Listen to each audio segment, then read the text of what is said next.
Hello guys, welcome back to my YouTube channel excellent learning academy में आपका स्वागत है। आज का ये वीडियो आपके लिए बहुत इंपॉर्टेंट होने वाला है क्योंकि इसमें आप क्लास 12th की तैयारी हिंदी की कैसे करें। आप बोर्ड एग्ज़ाम आपका पास आ गया, आपको हिंदी में ऐसे क्वेश्चन ऐसे आपको डाउट होंगे कि कैसे आप तैयारी कर सकते हैं और कितने नंबर के कौन से क्वेश्चन पूछे जाएंगे, तो यही सभी इस वीडियो में आपको बताया जाएगा। तो इसमें आप जानते हैं इसमें आपको कैसे क्वेश्चन पूछे जाएंगे यही सभी बताया जाएगा और कौन सा क्वेश्चन कितने नंबर का रहेगा। तो देखिए, हिंदी गद्यांश से आपको गद्यांश पूछा जाएगा, साहित्यिक परिचय पूछा जाएगा, कहानी पूछी जाएगी, खंड काव्य पूछा जाएगा।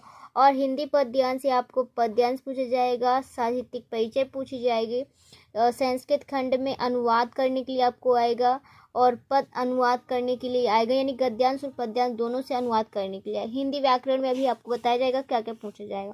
तो देखिए, आपको प्रश्न जो आता है वो कैसा प्रश्न आता है। तो आपको प्रश्न में दो खंड दिए जाते हैं, खंड का और खंड खा दिए जाते हैं।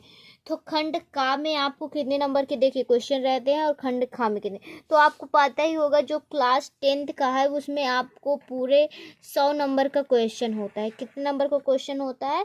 100 नंबर का क्वेश्चन होता है, जिसमें से आपको जो आपका खंड खा रहता है यानी कि खंड का रहता है उसमें आपको 50 नंबर क्वेश्चन आता है और जो खंड का रहता है उसमें आपको 50 नंबर का रहता है। तो यानी कि आपका जो पेपर होता है वो 100 नंबर का होता है, 100 मार्क्स मिलते हैं आपको। तो खंड का आप करेंगे तो उसमें आपको 50 मिलेगा और खंड का में भी 50 मिलेगा। तो चलिए, सबसे पहले हम खंड का देख लेते हैं कौन कौन से हैं। ओके, तो जो खंड का आपका होता है इसमें आपको हिंदी गद्य का विकास पूछा जाएगा, जिसमें MCQ क्वेश्चन रहेंगे। कितने मार्क्स के रहेंगे? 5 मार्क्स के। और बहुविकल्पी प्रश्न, यानी कि इसमें आपको हिंदी पद से इसका साहित्यिक यानी विकास पूछा जाएगा, तो इसमें भी आपको 5 मार्क्स, यानी कि टोटल आपको 5+5 यानी कि टोटल आपको 10 नंबर के यहाँ पे क्वेश्चन पूछे जाते हैं। ओके, फिर इसके बाद अगला देखिए, इसके बाद हम देखते हैं कि इसमें आपको साहित्यिक परिचय जो पूछा जाता है। ओके, साहित्यिक परिचय आपको पूछा जाता है। तो साहित्यिक परिचय में आपको कौन कौन से कवि का जीवन परिचय तैयार करना है। तो सबसे पहले हम इसमें आपको जीवन परिचय की बात करते हैं तो कितने नंबर का आएगा। तो देखिए, साहित्यिक परिचय आपको लेखक से आपको आएगा 5 नंबर का और कवि से भी आपको आएगा 5 नंबर का। तो यहाँ पे आपको टोटल जो नंबर मिलते हैं वो 5+5 यानी कि टोटल 10 नंबर आपको मिलते हैं अगर आप दोनों का जीवन परिचय कर लेते हैं। तो आपको जो जीवन परिचय में एक अच्छी बात है कि इसमें आपको अथवा में दिए जाते हैं, यानी कि आपको 3 जीवन परिचय दिए जाएंगे, कवि के और लेखक के दोनों को, जिसमें से आपको सिर्फ एक का जीवन परिचय करना होता है। तो आपके जो बहुत ज़्यादा इंपॉर्टेंट है, हर साल पूछे जाते हैं, वो जीवन परिचय यही वासुदेव सरड़ अग्रवाल जी का, हजारी प्रसाद द्विवेदी जी का और APJ अब्दुल कलाम का। आपका लेखक के जीवन परिचय बहुत ज़्यादा इंपॉर्टेंट है, बहुत ज़्यादा पूछे जाते हैं, तो इन्हें आप तैयार कर सकते हैं। इसके बाद कवि के जीवन परिचय की बात करें तो महादेवी वर्मा जी का है, जयशंकर प्रसाद जी का, सुमित्रा नंदन पंत जी का।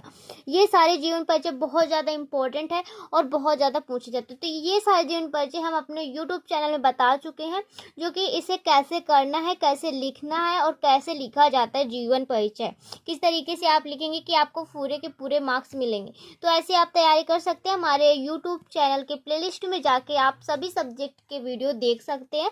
सभी सब्जेक्ट की आपको तैयारी उसमें कराई गई है। ओके, फिर इसके बाद अगला देखते हैं। अब इसमें आते हैं आपको कौन से महत्वपूर्ण गद्यांश एवं पद्यांश तैयार करने। तो आपको पता होगा ये बहुत ज़्यादा इम्पॉर्टेंट क्वेश्चन है। अब क्यों इम्पॉर्टेंट है? क्योंकि इसमें आपको जो गद्यांश होते हैं इसमें आपको 10 नंबर मिलते हैं और पद्यांश से भी आपको 10 नंबर मिलते हैं। तो यानी कि टोटल 20 नंबर का क्वेश्चन होता है, यानी कि 20 नंबर यहाँ पे आपको दोनों को करने पे मिलते हैं। तो है कि नहीं इम्पॉर्टेंट है। अगर इसमें आपको ज़्यादा कुछ तैयार नहीं करना होता, बस कहानी पढ़नी होती है। अगर आप इसमें अच्छे से इसको पढ़े हुए हैं और आपको लेखक का नाम याद है, पाठ का नाम याद है, तो आप इसे संदर्भ कर लिख सकते हैं, उसकी व्याख्या कर सकते हैं। ओके, इसके बारे में लिख सकते हैं। आपको कैसे लिखना है ये हम आपको अपने चैनल में बता देंगे, वहाँ पे आप जाएंगे तो आपको हमारे प्लेलिस्ट में सभी वीडियो मिल जाएंगी। अब कौन कौन से इम्पोर्टेंट है, तो देखिए राष्ट्र का स्वरूप चैप्टर बहुत ज़्यादा इम्पोर्टेंट है, बहुत ज़्यादा पूछा जाता है, इससे बहुत ज़्यादा पद्यांश आपके आते हैं, गद्यांश, तो आप इसे तैयार कर सकते हैं। अशोक के फूल है और भाषा और आधुनिकता, इससे बहुत ज़्यादा गद्यांश आपको आते, तो इसे आप जरूर तैयार करें।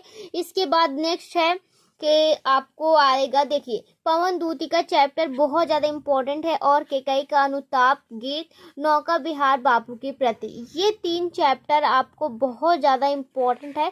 इन्हें आप तैयार करेंगे तो आपके 20 नंबर यहाँ से तैयार हो जाएंगे, यानी पूरे के पूरे 100 मार्क्स हम आपके तैयार कराने वाले। हर एक चीज़ में हर एक चीज़ आपको बहुत ही आसान भाषा में बताई जाएगी, जिससे आपके पूरे के पूरे कितने नंबर आएंगे, 100 में 95 नंबर जरूर आएंगे, ये गारंटी है। ओके, फिर इसके बाद अगला देखिए, अब महत्वपूर्ण कहानी देख लेते हैं। देखिए आपको कहानी यानी कि 6वें नंबर पे आपको कहानी दी जाएगी। कहानी में आपको देखिए क्या आता है, आपकी जो कहानी रहती है वो कितने नंबर की होती है, 5 नंबर की, और आपका खंड काव्य होता है ये भी 5 नंबर का रहता है। तो कहानी में आपको 3 कहानी इसको तुरंत तैयार कर लेंगे। अब कौन कौन सी कहानी आपको तैयार करनी है, बहादुर हो गई, पंचलाइट हो गई, ध्रुव यात्रा, ये 3 ही कहानी है। 3 कहानी अगर आप तैयार कर लेते हैं, पढ़ लेते हैं एक बार, तो इसमें आपको 5 नंबर फ्री के मिल जाएंगे। ओके, फिर इसके बाद खंड काव्य आता है। खंड काव्य में आपको अपने जिले का खंड काव्य, यानी कि आपको उसमें बहुत सारे खंड काव्य दिए जाएंगे, लेकिन इसमें सिर्फ आप अपने जिले का खंड काव्य कर सकते हैं, तो इसमें आपको 5 नंबर मिलते हैं। अब महत्वपूर्ण क्या देख लेते हैं, आपका संस्कृत खंड का, यानी कि आपका जो आएगा खंड खा में मैंने आपको बताया था कि यहाँ पे आपको कितने नंबर का, देखिए खंड खा में आपको 50 नंबर के, ये 50 नंबर का आपका खंड का हो जाता है, 50 नंबर का आपका खंड खा हो जाता है। तो देखिए इसमें कितने नंबर के कौन कौन से क्वेश्चन आएंगे, तो आपको महत्वपूर्ण संस्कृत खंड एवं संस्कृत गद्यांश एवं संस्कृत पद्यांश आपको यहाँ पे बताए जाएंगे। तो महत्वपूर्ण संस्कृत गद्यांश और पद्यांश कौन से, कितने नंबर आपके इसमें आता है।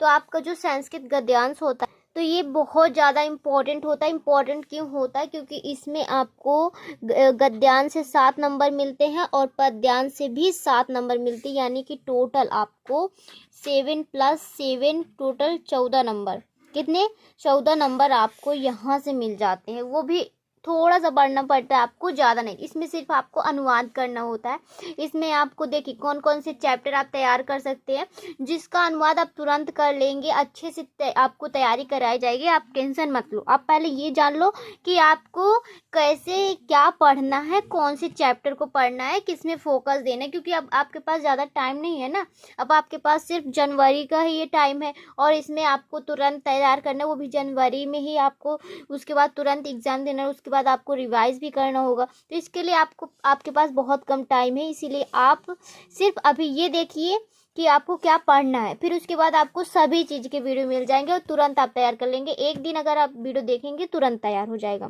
फिर इसके बाद आपका है 1st नंबर का, देखिए चैप्टर कौन सा तैयार करना है, तो आत्मज्ञ एवं सर्वज्ञ चैप्टर बहुत ज़्यादा इंपॉर्टेंट है, बहुत ज़्यादा पूछा जाता है।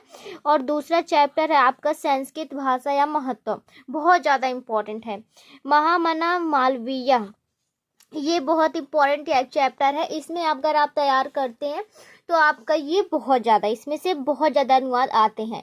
फिर इसमें आपको संस्कृत पद्यांश में कोई चैप्टर पढ़ने की जरूरत नहीं, एक चैप्टर आप पढ़ लेंगे सुभाषित रत्नानी, इसमें से तो 100% इसी में से दोनों आपको अनुवाद आते हैं, अथवा करके भी इसी में से आते हैं, तो इसे आप तैयार कर लेंगे, इसमें आपको तुरंत 7 नंबर मिल जाएंगे। तो यानी कि 14 नंबर आपके यहाँ से कंप्लीट हो जाएंगे। ओके, फिर आगे बढ़ते हैं। देखिए 9वें नंबर में आपको आ जाते हैं, 9वें नंबर में आपको आ जाते हैं लोकोक्तियाँ एवं मुहावरे के अर्थ एवं वाक्य प्रयोग। ओके, तो आपको जो लोकोक्तियाँ होती हैं इसके वाक्य प्रयोग होते हैं, कितने मार्क्स के आते हैं, 2 मार्क्स के। तो यहाँ पे आपको 2 मार्क्स यहाँ से मिलते हैं। जो आपका अपठित गद्यांश होता है, तो आपका जो अपठित गद्यांश होता है तो उसमें से आपको कितने मार्क्स मिलते हैं, तो आपको कितने मार्क्स मिलते हैं, 5 मार्क्स। यहाँ पे आपको 5 मार्क्स दिए जाते हैं। ओके, फिर इसके बाद आपका 11वां प्रश्न आता है। 11वें प्रश्न में आपको 2 नंबर, इसमें शब्दों में सूक्ष्म अंतर करने के लिए, अनेकार्थी के लिए 2 नंबर, अनेक शब्दों के लिए 1 शब्द 2 नंबर, और वाक्य में त्रुटि, इसमें भी आपको 2 नंबर, यानी कि आपको इसमें सब में 2-2 नंबर दिए जाते हैं। अब देखिए काव्य सौंदर्य में आपको क्या पूछा जाएगा, जो कि बहुत ज़्यादा इम्पोर्टेंट है और इसमें आपको सभी चीज़ें बताई जाएंगी। पहले तो आपको बड़े बड़ी चीज़ तैयार करनी है जिसमें आपको बहुत ज़्यादा नंबर मिलने वाले थोड़ा सा लिखने पर, फिर इसको हम देख लेंगे, इसको भी आपको तैयारी करा दी जाएगी। तो काव्य सौंदर्य में आपका रस, अलंकार, छंद हो गए। तो आपको रस में क्या तैयार करना है, देखिए रस में आप श्रृंगार रस, करुण रस, विष रस, लक्षण एवं की उदाहरण, इसके लक्षण और उदाहरण कर सकते हैं। इसमें आपको 2 नंबर मिलते हैं। उपमा, रूपक, यमक, उत्प्रेक्षा, ये अलंकार आप तैयार कर सकते हैं, इसमें भी आपको 2 नंबर मिलते हैं। चौपाई में आपको दोहा, चौपाई और दोहा, सोठा, इसके लक्षण व उदाहरण लिखेंगे, इसमें आपको 2 नंबर मिलेंगे। यानी कि टोटल इसमें आपको 2 + 2 + 2 यानी कि टोटल आपको 6 नंबर मिलते हैं काव्य सौंदर्य में। अब आपको आता है निबंध, जो कि बहुत ज़्यादा इम्पोर्टेंट है, बहुत ज़्यादा नंबर इसमें पूछे जाते हैं। तो निबंध आपका टोटल मार्क्स का होता है 9, यानी 9 नंबर का आपको पूछा जाता है, बहुत ज़्यादा इम्पोर्टेंट है। तो आपको निबंध में क्या क्या पढ़ना है और कौन कौन से निबंध आपको पढ़ने हैं, तो देखिए आपका जो निबंध है उसमें आपको बेरोजगारी की समस्या बहुत ज़्यादा पूछा जाता है। आप कोई भी प्रीवियस ईयर पेपर उठा लीजिए किसी भी साल का, उसमें आपको ये ज़रूर पूछा गया होगा। हमारा पर्यावरण प्रदूषण की समस्या और समाधान, ये भी बहुत ज़्यादा इम्पोर्टेंट है। जनसंख्या वृद्धि का कारण क्या है, ये भी बहुत ज़्यादा इम्पोर्टेंट है। और स्वास्थ्य शिक्षा, इस पर बहुत ज़्यादा पूछा जाता है। आतंकवाद, समस्या और समाधान, ये 5 ऐसे हैं जो कि बहुत ज़्यादा पूछे जाते हैं। ओके, तो इन्हें आप ज़रूर तैयार करें। इसमें आपको 9 मार्क्स मिल जाते हैं, वो भी बिल्कुल आसानी से। तो ये आपको निबंध बताए जाएंगे, कौन कौन से निबंध, कैसे आपको निबंध लिखना होता है, वो ट्रिक आपको बताई जाएगी हमारे यूट्यूब चैनल में। तो वहाँ पर जाके आप हमारे चैनल में प्लेलिस्ट में जाके देख सकते हैं। हिंदी के प्लेलिस्ट में आपको जाना है, उसमें आपको सभी बोर्ड एग्जाम से रिलेटेड जितने भी वीडियो हैं, जितने भी आपको तैयार करने में जितने भी आपको डाउट है, वहाँ पे सब मिल जाएगा। ओके, सभी मटेरियल आपके लिए उपलब्ध है। अब इसके बाद आपका आता है महत्वपूर्ण पत्र लेखन। महत्वपूर्ण पत्र लेखन, तो इसमें आपको 3 तरह के पत्र लेखन पूछे जाते हैं। बैंक से किसी व्यवसाय के लिए ऋण प्राप्ति हेतु आवेदन पत्र और नियुक्ति आवेदन पत्र, अपने नगर या गांव की सफाई हेतु संबंधित अधिकारी को प्रार्थना पत्र। ओके, तो इसमें आपको पहले तो हम ये देख रहे हैं पत्र आपको कितने नंबर का आता है। तो पत्र आपका आता है 6 नंबर का। कितने नंबर का? 6 नंबर का आपका आता है। तो ये 3 तरीके के अगर आपको पत्र लेखन आ रहे हैं तो आपके यहाँ पे 6 नंबर 100% आ जाएंगे। ओके, तो यही सब है। इसको अगर आप तैयार कर लेते हैं तो आपको क्लास 12th में, किसमें? क्लास 12th में 95 नंबर, कितने? 95% लाने से कोई भी बंदा नहीं रोक सकता है अगर आप ऐसे तैयारी करते हैं तो। लेकिन आपको भी अपना रूटीन बनाना है और लगातार तैयारी करनी है, सभी चीज़ों को अच्छे से पढ़ना है। सभी सब्जेक्ट की आपको हमारे यूट्यूब चैनल में तैयारी कराई जाएगी, उसमें आप देख सकते हैं। हमारे प्लेलिस्ट में जाके आप एक्सीलेंट लर्निंग अकेडमी सर्च कीजिएगा, उसमें आप जाएंगे तो आपको सभी वीडियो मिल जाएंगी। ओके, और चैनल में नए हैं तो सब्सक्राइब जरूर कर लीजिए ताकि आपको सभी वीडियो मिलती रहे समय समय पर। और हमारे जो वीडियो डालने का समय है वो भी हम आपको जल्दी बता देंगे ताकि आप हमारे चैनल में जाके उस टाइम वीडियो देख सकें। और आप चैनल को सब्सक्राइब कर लीजिए ताकि तुरंत वीडियो आपके पास पहुंच सके। ये वीडियो आपको अच्छा लगे तो वीडियो को लाइक करिए, अपने दोस्तों के पास भी शेयर करिए।